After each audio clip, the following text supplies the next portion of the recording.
Hey, welcome back to another episode of Car Rebuilds here on YouTube. Today we continue on with the Chevy Cruze 2012.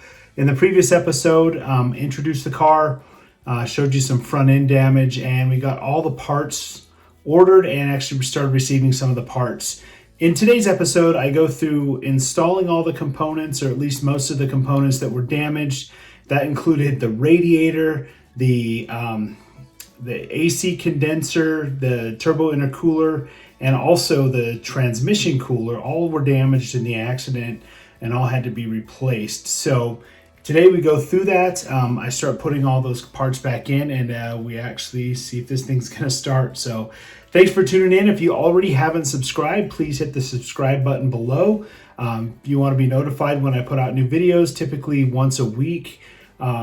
Turn on your notifications and you'll get notified when the stuff comes out.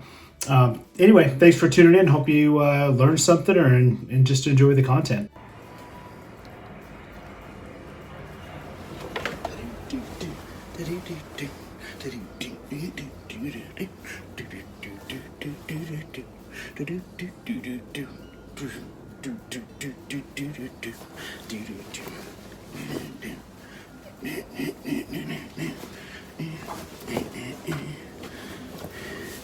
That's my happy dance. Means I'm done with work for the day. Get to turn some wrenches, hang out with you guys a little bit, enjoy some music, get my hands dirty. Whew. Get my mind clean. Because that's what it's about. Get my mind clean, get my hands dirty, get rid of all the pressures of life. Woo!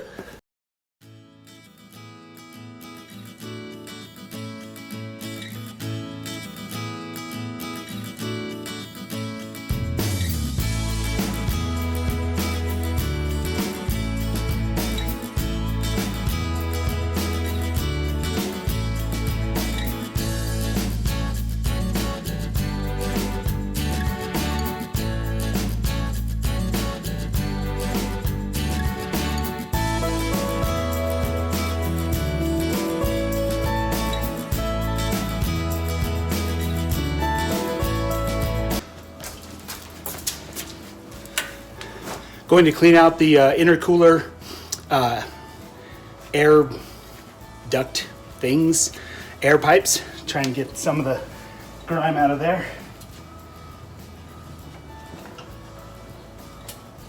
I'm putting the rag in after the opening so that if I spray in and dirt goes in, it hits the rag, not goes into the intake. So.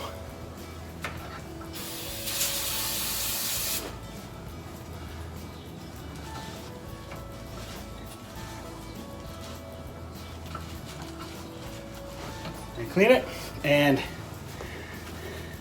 that was the air for the intercooler feed. So grab another handy shop towel, do the same thing, shove it down past the grime, and pull it out. Nasty, a lot of crap. So I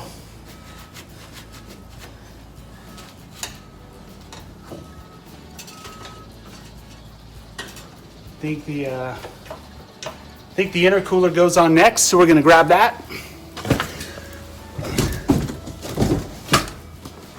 There's these little tabs. I'll show you guys this. Little tabs on the intercooler right there, and they sneak into this little area right here. You can see the tabs just fall down inside there. There's ones all for, and then at the bottom you got a tab here, and then you have like a little rest right there that part goes in. So we'll get this intercooler installed, and then we only have the trans cooler and the trans cooler, AC condenser, and the what am I thinking of? Yeah, just transcooler and AC condenser, only things left.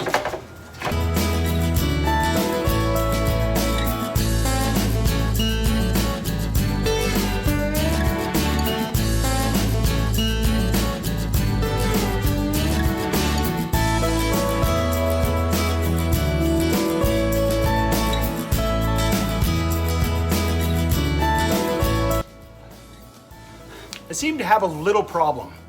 There is a big hole in the side of the radiator. Looks like something screws in there. I don't know what screws in there. So I'm gonna look around, I'm gonna go grab the old radiator, kind of see how that looks. So I'll be right back.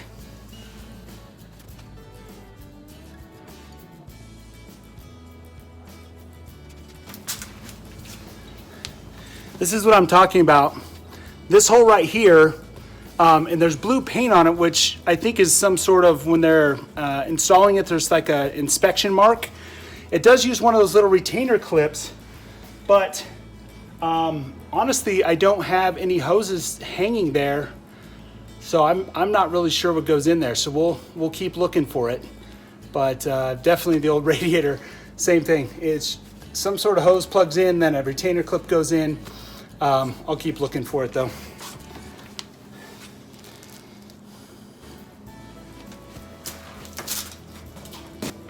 Got the Michael Jordan tongue coming out. When I'm working on stuff, I'm like, So there it is, the AC condenser that I got a little bit aggressive with and pushed down on. I didn't realize that would do that so easily. So this may have to be replaced. It was only 35 bucks. So I got the transmission lines hooked back up. Everything seems to be in its place.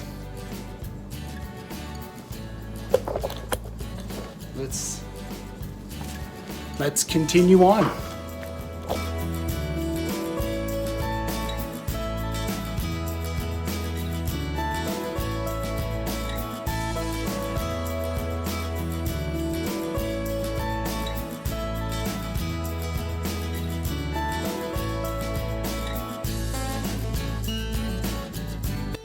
So we got the radiator, the transmission cooler, the intercooler, AC condenser, all back, installed. I'd forgot a small bracket for the transmission cooler lines. You can kind of see them right there. Take the whole radiator and everything back out to get those back in, but it worked well. So right now I'm going to switch focus a little bit. I'm going to move over to the engine bay. I've actually got, there's a leak on the turbo return line. It's a pretty common problem on these Chevy Cruze. So I'm going to go ahead and get that fixed right now.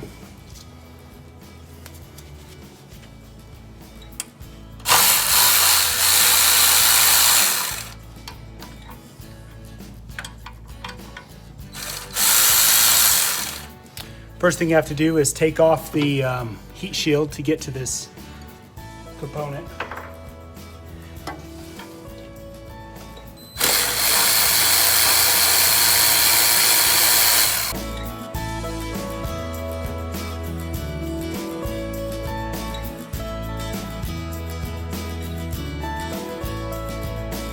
So I don't know if you can see it right there. There's a Torx head, and then there is another Torx right there. This is the line that leaks. You can see this one's been leaking for a while.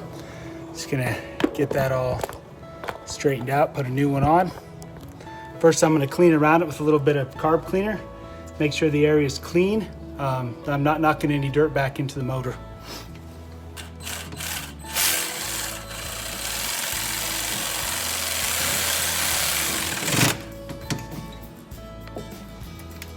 Okay, new or replaced oil turbo return line thingy is back in place.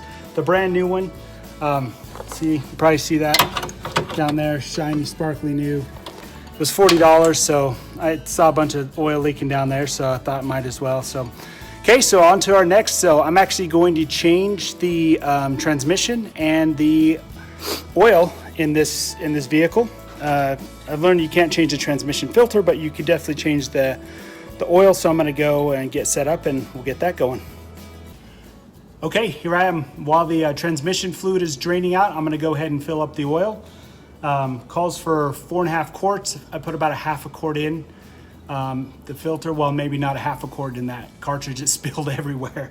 So I'm going to put about 4 quarts in this thing and yeah, see where that gets us.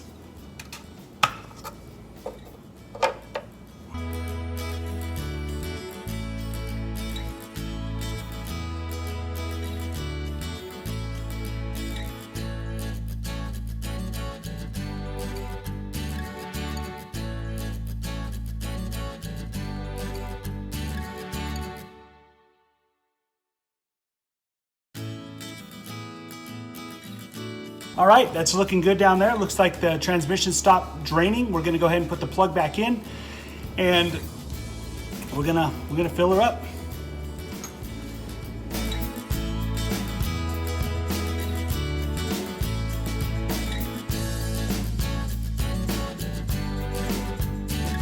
There's the transmission filler. So I'm just gonna go ahead and try and get that thing filled up a little bit.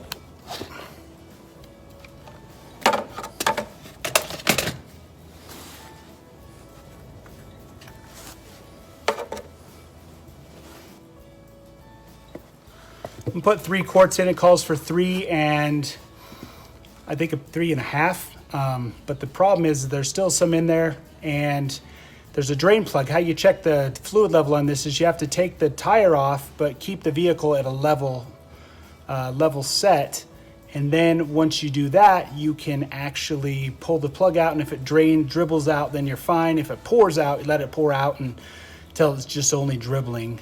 If it doesn't dribble, you add more till it dribbles. So not the best way to check transmission fluid. I heard that there's these stick things that you can like put in engines and transmissions that have like a little measurement on them. It's a dipstick. Maybe that should be the guy's nickname that invented the way to check the fluid in this transmission, dipstick, because he didn't know how to put one in. You can use that, by the way. Dad joke. Hashtag dad joke. All right, all kidding aside, let's get this mamma jammin' mamma.